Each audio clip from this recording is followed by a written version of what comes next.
berjumpa kembali dengan saudara. Sudah 2 minggu absen. Saya mau ajak kita belajar Kejadian pasal yang ke-21, ayatnya yang pertama sampai ayatnya yang ke-7, dengan judul perikop Ishak lahir, ya.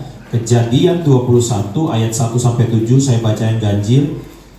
Bapak Ibu sekalian jemaat baca ayat yang genap, ya. Nanti ayat 7 kita baca sama-sama. Kita baca saya baca dulu terlebih dahulu saudara, ayat yang pertama. Demikian firman Tuhan. Tuhan memperhatikan Sarah seperti yang difirmankannya, dan Tuhan melakukan kepada Sarah seperti yang dijanjikannya. Saudara,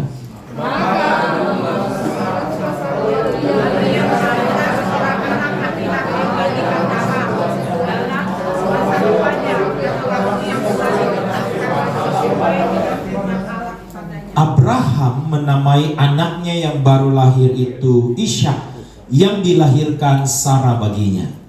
Kemudian Abraham mengenal Ishak, anaknya itu, ketika umur 8 hari, seperti yang diberitakan Allah kepadanya.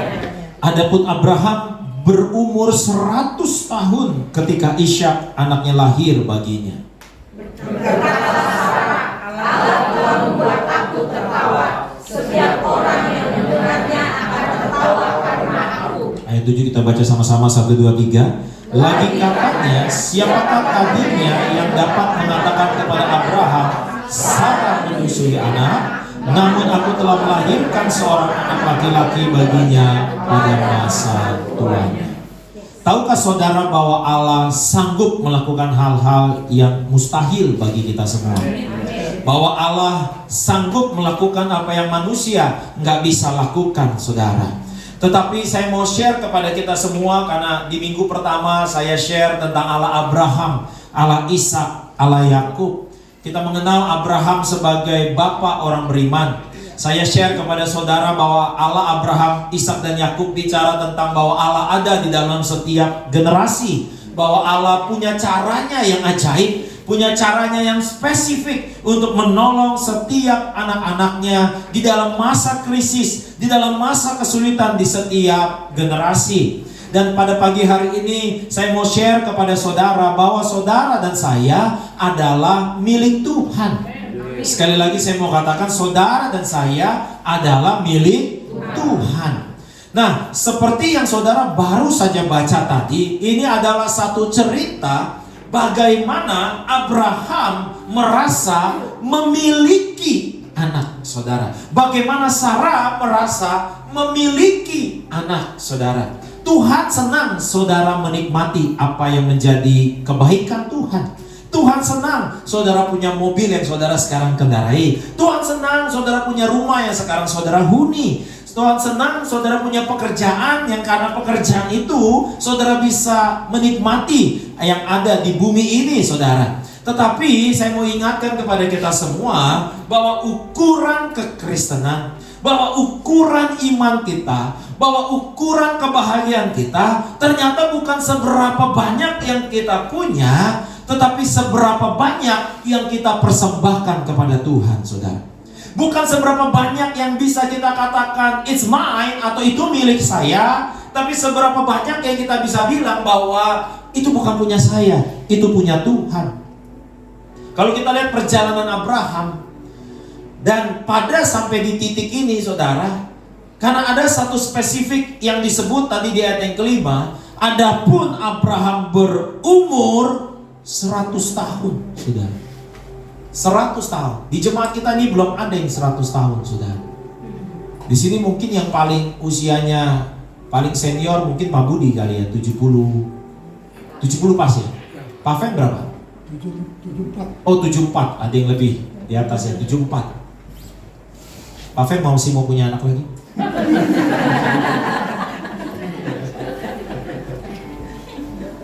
Ini 100 tahun.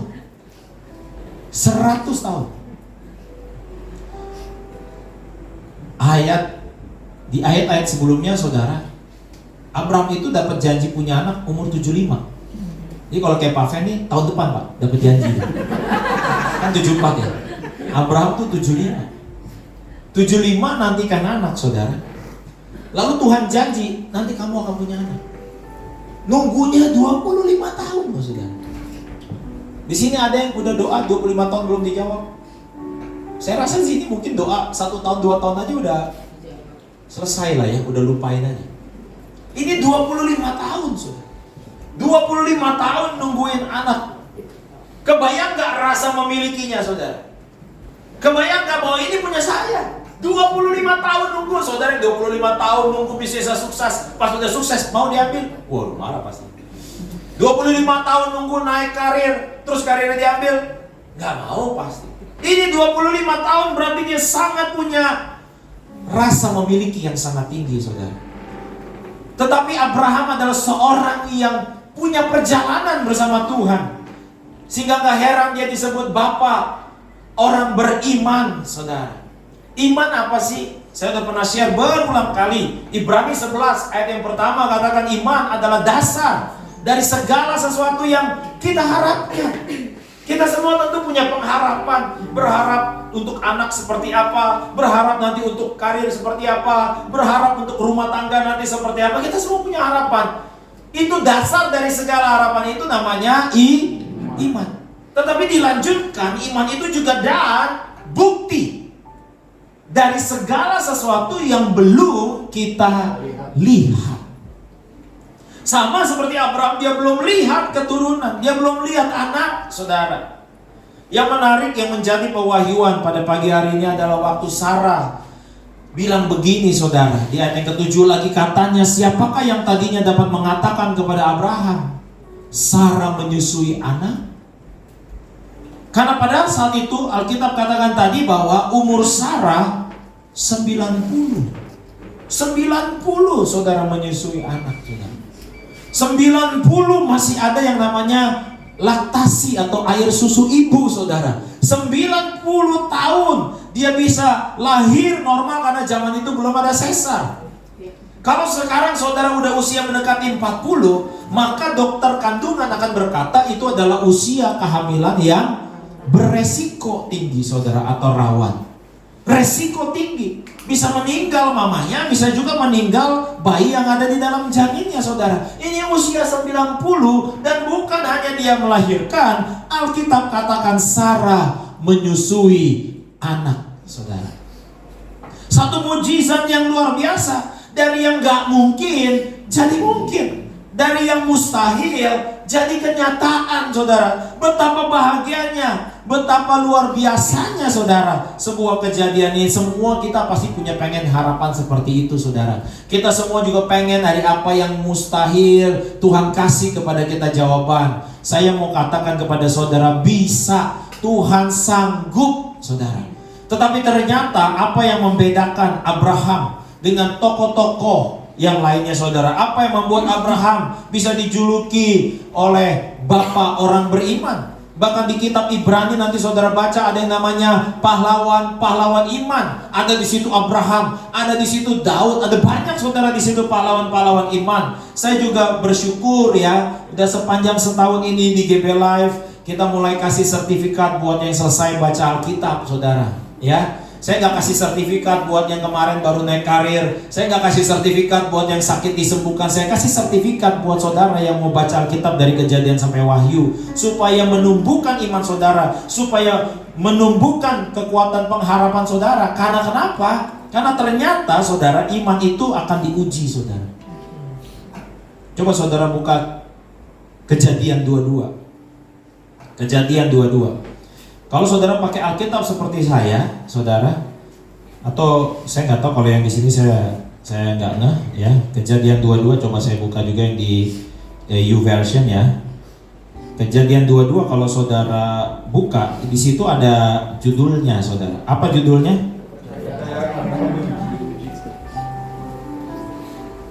Coba saudara ngomong dalam hati, ganti kata Abrahamnya pakai nama saudara. Kepercayaan Bonang diuji.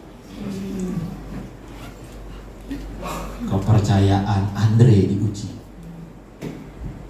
Kepercayaan Yos diuji. Bilang kanan kirinya, kamu akan diuji.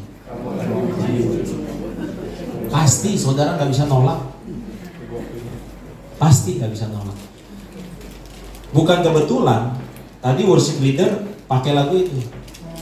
Utang hidupku adalah penyembahan. Ada satu hamba Tuhan yang berkhotbah, lalu dia bilang gini, banyak gereja itu nyiapin panggung, sedikit gereja yang menyiapkan mesbah. Apa bedanya panggung sama mesbah, saudara? Kalau panggung dipakai atau dibuat untuk apa? Buat tampil. Kalau mesbah, zaman perjanjian lama, semua orang tuh kalau mau nyembah, dia bangun mesbah. Di atas mesbah ditaruh apa? Ditaruh kurban. Kalau hari ini saudara yang lagi bergumul, saudara tetap bersyukur, itu kurban loh. Nggak enak, nggak kepengen bersyukur karena lihat keadaannya rasanya nggak kepengen bersyukur. Tapi kalau saudara memilih untuk bersyukur, saudara sedang bakar korban syukur di hadapan Tuhan. Alkitab berkata, saudara, waktu imam-imam itu bakar korban, lalu asapnya membumbung naik ke langit, Alkitab berkata Allah mencium persembahan ini harum. Waktu dia cium harum, disitulah baru berkat Tuhan mengalir. Katanya nih, the real crazy rich katanya, orang kaya yang sesungguhnya itu orang yang makan di hotel bintang 5 bisa, makan di warteg bisa. Artinya apa? Nggak pusing. Saudara lihat, misalnya kayak Warren Buffett, yang sekarang dibilang salah satu orang paling kaya di dunia, itu kan dia perusahaan-perusahaannya semua orang-orang hebat 10 top di dunia itu kan punya saham semua, saudara. Perusahaannya terbuka. Itu kan banyak yang nulis artikel. Wah, kemarin hilang uangnya 100 triliun. Stres gak dia? Enggak. Kenapa gak stres? Karena dia tahu dapatnya lagi gampang. Kenapa, saudara? Karena ternyata kalau saudara tahu bahwa saudara adalah miliknya Tuhan, itu cukup buat saudara. Kalau saudara tahu bahwa saudara adalah miliknya Tuhan, itu cukup buat saudara. Karena kalau saudara dimiliki oleh Tuhan, sama seperti waktu anak yang sulung protes kepada bapaknya. Anak yang sulung protes kepada bapaknya karena bapaknya bikin pesta buat si bungsu yang baru saja ninggalin rumah, lalu balik lagi dengan harta yang sudah habis, lalu dibikinin pesta, dipotong lembu tambun, dikasih sendal, dikasih jubah, dikasih cincin. Lalu yang sulung iri, yang sulung ini bilang kepada bapaknya, kok dia dikasih? Mana saya, selama ini saya udah kerja keras buat papa, tapi saya gak dapat apa-apa. Lalu bapaknya bilang apa? Hei, apa yang punya saya itu punya kamu. Punya saya itu punya kamu. Kalau saudara milik Tuhan, apa yang menjadi milik Bapa itu milik saudara. Jadi saudara gak perlu takut. Hari ini saudara gak perlu takut kehilangan pekerjaan. Hari ini saudara gak perlu takut kehilangan bisnis. Oh, ngomong sih gampang, Pak. Saudara hari ini gak perlu takut kehilangan masa depan, kecuali saudara merasa hidupmu adalah milikmu. Kalau hidupmu adalah milikmu, berarti tanggung jawab siapa? Tanggung jawab kamu. Tapi kalau saudara adalah milik Tuhan, maka hidup saudara itu tanggung jawabnya Tuhan. Pagi ini kita dikagetkan, kita diingatkan dengan kalimat ini, saudara, bahwa Sarah menyusui anak, saudara. Umur 90 nyusuin anak, saudara. Umur 90 masih keluar air susu ibu. Yang masih mudanya belum tentu asinya ada, saudara. Ini umur 90, saudara. Ini menunjukkan apa yang mustahil itu mungkin bagi Tuhan. Nggak heran, saudara. Nggak heran bahwa di ayat-ayat selanjutnya kita sama-sama tahu bahwa satu ketika Tuhan minta nih kepercayaan Abraham diuji, saudara, di Kejadian 22. Di ayat yang pertama saya baca buat saudara. Setelah semuanya itu, ini kalimat powerful sekali, saudara. Setelah semuanya itu apa? Perjalanan hidup Abraham yang menikmati kebaikan demi kebaikan. Kayak di flashback nih, kayak diputar video hidup Abraham. Seolah-olah Tuhan mau ngomong sama Abraham, ingat gak waktu kamu di pinggir laut? Ingat gak waktu di pinggir laut saya suruh kamu ngitung apa? Ngitung apa? Ngitung pasir. Di sini ada yang pernah ke Ancol hitung pasir? Coba ntar pulang lakuin. Hitung pasir. Terus Abraham ingat gak waktu kamu saya suruh lihat ke langit hitung apa? Hitung bintang. Oh iya, ingat Tuhan. Krisis kan? Seperti khotbah saya di minggu pertama. Ingat gak kamu waktu pergi ke Mesir? Kamu ngaku sama Firaun, Sarah siapanya kamu? Saudaranya kamu. Kamu gak punya apa-apa di situ karena krisis kan? Gara-gara begitu diberkati, dikasih harta. Ingat gak kamu waktu berantem sama Lot? Hebat tuh waktu Abraham tuh ributan harta sama Lot. Coba di sini saudara. Saudara gimana nih? Jangankan ributan harta, di rumah aja rebutan, paha apa dada?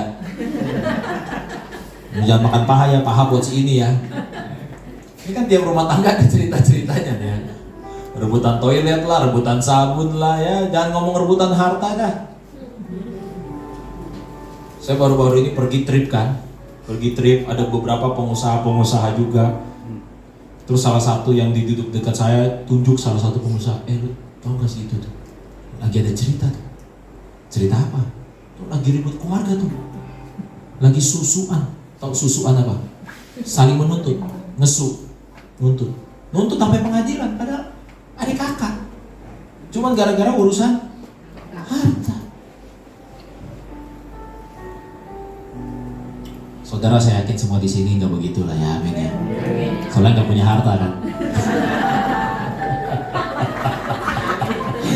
Rese bener nih pendeta. Ini saya ingetin nih, nanti kalau saudara punya harta banyak, ya saya ingetin dulu nih di khotbah ini nih. Kalau apa yang nggak inget, nanti ada yang lupa ingatan, saya minta si Mimin puter ulang nih YouTube-nya nih, kirim ke saudara. Itu Abraham diingetin tuh sama Tuhan. Ingat gak waktu lu berantem sama Lot? Kan ribut tuh gara-gara si Lotnya kaya, Lotnya siapa? Ponakan. Jadi si Abraham nih ngkunya dia nih. Bapak udahnya dia nih, pamannya dia nih, angkelnya dia. Ribut. Tahu gimana Abraham pas rebutan harta? Ini hebatnya memang kalau kita tuh tahu hidup kita milik Tuhan. Abraham ngomong apa sama Lot? Ini kita sama-sama saudara. Gak boleh ribut urusan begini. Gak boleh ribut. Udah kita pisah baik-baik aja. Lu pilih. Kalau lu jalan ke kanan, gua ambil kiri. Kalau lu pilih kiri, gua ambil kanan. Coba bayangin saudara. Ini kan ibarat kayak rebutan bisnis nih ya kan. Yaudah lu pilih lah ya. Kalau menurut lu properti bagus, yaudah gua ambil yang sini. Oh kalau lu pikir ini tekstil bagus ya kan, yaudah gua ambil yang lain. Ini kan berarti Abraham cuman milih apa? Milih sisa. Milih sisa. Siapa yang mau sisa? Nggak ada yang mau sisa. Tapi kalau orang percaya dia adalah miliknya Tuhan, yang sisa sedikit pun, 5 roti 2 ikan bisa kasih makan 5.000 orang saudara. Akhirnya Lot lihat apa? Wah oke, saya pilih ini. Tahu nggak yang dia lihat apa? Dia lihat Sodom dan Gomora. Alkitab berkata waktu Lot lihat Sodom dan Gomora seperti taman Tuhan. Waduh, keren gak tuh? Seperti Firdaus, seperti taman Tuhan. Itu orang yang tahu hidupnya adalah milik saya. Ini punya saya. Ini pokoknya punya gue. Ini urusan gue. Wah itu matanya salah melihat. Padahal Sodom dan Gomora terkenal bukan karena taman Tuhan. Terkenalnya gara-gara apa? Diturunkan hujan api dari surga. Abraham pilih yang sisa. Alkitab berkata apa? Abraham bertambah kaya, bahkan sangat kaya. Saya juga berdoa loh, semua jemaat di sini bertambah kaya, bahkan sangat kaya. Amin. Amin. Tapi jangan nanti masuk GB Live dongak kepala semua. Karena saudara merasa itu milik saudara. Nafas saudara aja saudara nggak bisa kontrol. Hari ini tadi pagi saudara bangun nih masih bernafas. Saya nggak pernah dengar Tuhan kasih QRIS sama saudara. Nih bayar ya. Satu tarikan nafas Rp1. Kebayang gak saudara? Gratis. Saudara masih bisa lihat anak-anak saudara hari ini. Itu juga karena anugerah Tuhan. Kenapa? Karena saudara milik Tuhan. Abraham seolah-olah diingetin sama Tuhan. Kamu masih ingat gak? Setelah semuanya itu, Masih ingat gak dulu istri kamu sampai gak yakin saya kasih anak? Disuruh apa ya? Abraham disuruh ngapain? Suruh tidur sama pembantunya. Suruh tidur sama mbaknya. Namanya siapa mbaknya? Hagar, saudara. Seolah-olah Tuhan mau ingetin Abraham, kamu masih ingat gak nih setelah semuanya itu? Setelah semuanya itu, semua pengalaman-pengalaman hidup sama saudara dan saya. Setelah semua pengalaman-pengalaman hidup ini, ujung kita punya ujian apa saudara? Ujung kita punya ujian adalah saudara harus memilih. Saudara hidupnya milik saudara apa milik Tuhan? Waktu di Komsel kan saya bilang kan, ada pendeta yang capek dituduh sering curi domba katanya. Curi domba. Terus dia balas di TikTok, domba kamu yang curi rumput saya katanya. Gak terlepas, hamba Tuhan pun punya rasa memiliki. Waktu minggu lalu saya khotbah di sebuah gereja, lalu pengurusnya nanya-nanya tentang penggembalaan dan sebagainya. Tahu gak saya bilang apa? Betul, saya sayang sama semua saudara. Semua saudara adalah orang-orang yang dipercayakan Tuhan untuk saya gembalakan. Tapi saya bilang sama pengurus gereja itu, saudara mau ke gereja lain, saudara nggak lagi gereja di sini, saya nggak pusing. Kenapa? Saudara bukan punya saya. Saudara bukan punya saya. Saya mengasihi saudara. Tapi kalau saudara memilih gereja lain, saudara memilih nggak ke gereja sekalipun, saya cuma bisa mengasihi dan berdoa buat saudara, karena menyadari saudara bukan punya saya. Saudara punyanya Tuhan. Kenapa saya layani saudara? Karena saudara miliknya Tuhan. Saya nggak bisa berbuat semena-mena sama saudara. Karena Tuhan udah bilang buat para gembala sidang saudara di kitab Timotius bahwa gembalakanlah kawanan domba Allah dengan sukarela, bukan untuk mencari keuntungan. Saya nggak melihat saudara sebagai prospek. Saya melihat saudara sebagai anak-anak Tuhan. Saudara miliknya Tuhan. Bilang kanan kiri, kamu miliknya Tuhan. Amin. Saudara milik Tuhan. Saya belakangan suka doa begini, Tuhan, saya lagi ada masalah begini. Tuhan, tolong saya. Kenapa Tuhan harus tolong saya? Karena saya miliknya Tuhan.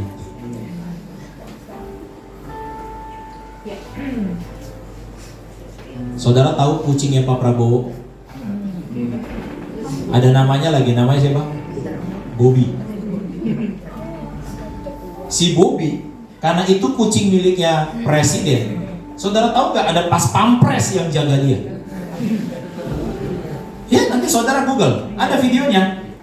Ada videonya. Jadi kepala satuan biro kepresidenan itu diwawancara sama wartawan. Kok kucing dijaga pas pampres? Tahu jawabannya apa kepala biro ini bilang? Iya. Karena apa yang melekat terhadap presiden, yang dianggap menjadi miliknya presiden, wajib dijaga oleh pas pampres, termasuk si Bobby.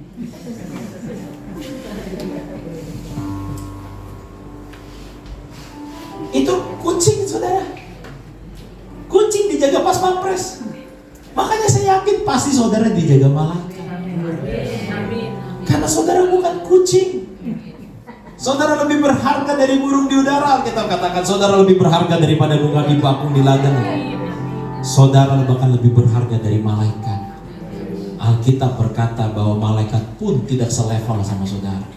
Jadi kalau nanti satu ketika malaikat nunjukin diri sama saudara, jangan kaget, jangan norak, jangan sampai malaikat, terus pada nyembah lagi, malaikatnya bingung, jangan.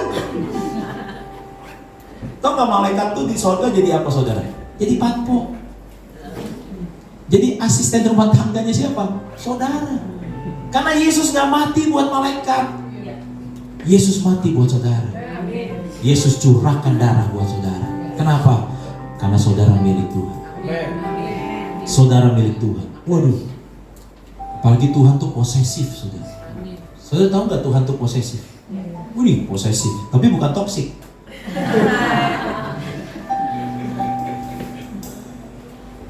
Tuhan tuh gentle. Alkitab berkata dia berdiri di muka pintu mengetuk.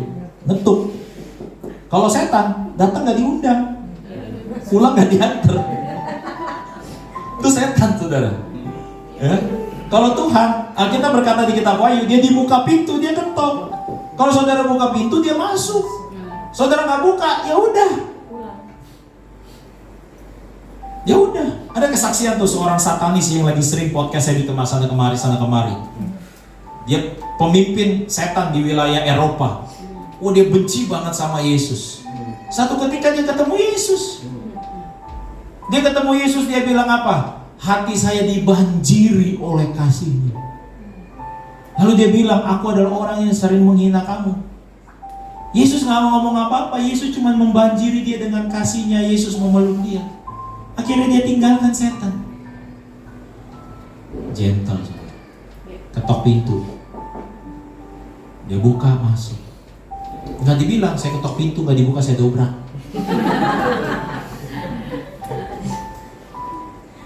Tapi kalau saudara udah jadi miliknya Tuhan ya, waduh, saudara dijaga sama malaikat. Saudara dijamin. Itu ya pas pampres yang jaga Bobby tuh ya, kira-kira ngejaganya gimana? Kalau perlu tuh sampai tuh bulu nggak boleh terbang tuh saudara. Dijaga tuh benar. Saudara lihat ya, truk yang bawa uang tuh dari Peruri tuh, truk-truk yang bawa uang tuh dijaga gak tuh? Karena dia tahu ini uang milik negara. Segala sesuatu, orang kalau udah punya rasa memiliki, punya rasa tanggung jawab, segala fasilitas dikeluarin. Kalau saudara merasa hidupmu adalah milikmu, ya udah urus dewe-dewe, urus sendiri. Saudara merasa bisnismu adalah milikmu, urus. Kayaknya saya pikir ya, saya udah sampai satu titik di mana saya berpikir udahlah, emang kita harus nyerah aja udah. Menyadari, sama seperti waktu setelah semuanya itu Allah menguji Abraham. Allah bilang, persembahkan anakmu. Abraham gak pikir dua kali, dibawa anaknya. Waktu dibawa anaknya nanya lagi. Orang udah umur 17, udah gede. Anaknya nanya, domba persembahannya mana Pak? Nanti Tuhan siapin. Kenapa Abraham bisa bilang nanti Tuhan siapin? Karena kenal, karena tahu. Kalau Tuhan udah memberi, Tuhan gak ambil lagi apa yang dia kasih. Dia kenal siapa Tuhan yang dia sembah. Dia tahu dia milik Tuhan. Sesudah semuanya itu, masa saudara udah sesudah 5 tahun ikut Tuhan, saudara masih mau sih gak menyerah kepada Tuhan? Udah serahin aja, Tuhan tahu yang lebih baik saudara. Kita nih kadang-kadang pusing mikirin, kita gak tahu kita milih, pilihan kita juga salah. Di sini berapa banyak yang udah lulus kuliah terus mikir, aduh gue salah pakai ambil jurusan. Tahu gitu kan.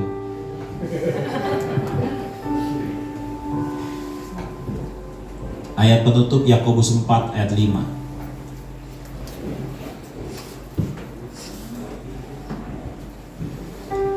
Habis itu kita siapin diri buat perjamuan kudus. Yakobus 4 ayat 5. Kita baca sama-sama ya. 1, 2, 3. Janganlah kamu menyangka bahwa kitab suci tanpa alasan berkata, roh yang ditempatkan Allah di dalam diri kita diingininya dengan cemburu. Kalah istri yang pesen detektif buat ngikutin lakinya, kalah. Tuhan tuh kasih Roh Kudus. Kalau orang Pentakosta bilang biar bisa bahasa roh, biar bisa adakan mujizat, betul bisa. Tapi ternyata tujuan utamanya Tuhan taruh Roh Kudus di dalam diri saudara karena dia posesif, karena dia nggak mau kehilangan saudara, karena dia tahu saudara milik Tuhan. Kalau ada ibu-ibu, ada orang yang bilang, Pak dia kayaknya udah tinggalin pelayanan, udah biar aja. Pak tuh kayaknya tuh hamba Tuhan jatuh, udah doain aja. Karena satu hal yang saya tahu saudara, kalau sekali saudara udah percaya Yesus, seperti Mazmur katakan, aku pergi ke gunung kabur, di situ ada Engkau. Daud bilang lagi, wah kalau di gunung ada Tuhan, saya ke lembah, masih ketemu, masih ada Tuhan, masih ada Tuhan. Saudara nggak bisa kabur kemana-mana, karena saudara milik Tuhan. Satu ketika pendeta Smith Wigglesworth yang membangkitkan 23 orang mati di tahun 90-an, 80-an saudara. Pendeta Smith Wigglesworth membangkitkan 23 orang mati dalam pelayanannya. Sangat dekat sama Roh Kudus, sangat rohani orangnya. Sewaktu itu dia berlayar dari satu tempat ke tempat lain naik kapal laut, saudara. Di kapal itu ada bar. Di dalam bar itu tiap malam orang menari-nari, orang minum mabok-mabokan, yang bukan suami istri, mereka saling bercumbu dan sebagainya. Pokoknya itu tempat-tempat yang penuh dosa. Tapi satu ketika Roh Kudus di satu malam bilang sama Smith, pergi ke bar itu. Ngapain saya ke bar itu? Pergi ke bar itu. Dia masuk ke bar. Dia canggung karena ngelihat semua keadaan yang ada. Lalu seorang pelayan nanya, mau minum apa? Dia bilang air putih saja. Lalu dia tanya sama Roh Kudus, saya ngapain di sini? Diam. Saya ngapain di sini? Diam. Lalu ada seorang yang pegang mikrofon dan berkata, adakah di sini yang mau nyumbang lagu? Lalu Roh Kudus bilang sama Smith, ini saatnya, ambil mikrofon itu, nyanyi. Lalu Smith Wigglesworth nyanyi. Selagi Wigglesworth nyanyi, God is great, Allah maha besar. Semua yang dansa-dansa itu, mereka semua tiba-tiba menangis. Mereka semua tiba-tiba bertobat. Sehingga sepanjang pelayaran itu, saudara, semua orang satu kapal bertobat terima Yesus. Roh Kudus bisa masuk loh ke bar-bar, saudara. Mengubah yang gelap jadi terang. Satu ketika seorang penginjil namanya Charles Spurgeon, tengah malam dibangunin sama Tuhan. Bangun, pergi ke gereja dan berkhotbah. Tuhan, ini tengah malam, nggak ada orang di gereja. Pergi ke gereja dan berkhotbah. Ya udahlah. Dia masuk gereja, dia nyampe ke gereja, dilihat pintu gereja terkunci. Tuhan, nggak ada orang. Masuk dan berkhotbah. Dia buka itu gereja, dia masuk, naik di mimbar, dia khotbah. Dia khotbah ke siapa? Kursi kosong. Kursi kosong. Di sini nggak bingung nih. Nih ngapain gua di sini udah khotbah aja. Selesai khotbah. Tuhan, dia bilang, Tuhan, saya udah selesai khotbah. Udah ya, saya pulang mau tidur ya. Tuhan bilang apa? Bikin altar call. Aduh. Tahu altar call? Ya jemaat yang mau didoakan masuk ke depan. Jemaat mana orang yang gak ada? Tuhan bilang, bikin altar call. Ya udahlah. Ya, yang mau didoakan, ya ada masalah, boleh maju ke depan. Tahu-tahu di balik beberapa kursi ada tangan-tangan yang keluar, saudara. Lalu keluar beberapa orang. Siapa mereka? Mereka orang-orang yang baru saja merampok rumah orang. Dan karena dikejar sama warga, mereka ngumpet di dalam gereja. Dan ketika mereka ngumpet, Tuhan pakai Charles Spurgeon bangun, datang ke gereja dan berkhotbah. Kadang kita nggak tahu caranya, tapi semua cerita hidup kita setelah semuanya itu cuma untuk satu tujuan, saudara, meyakinkan saudara milik Tuhan. Jangan khawatir akan karirmu, jangan khawatir akan keluargamu, jangan khawatir akan bisnismu. Kau adalah milik Tuhan. Taruh tanganmu di dada, bilang saya adalah milik Tuhan. Mari kita bangkit berdiri.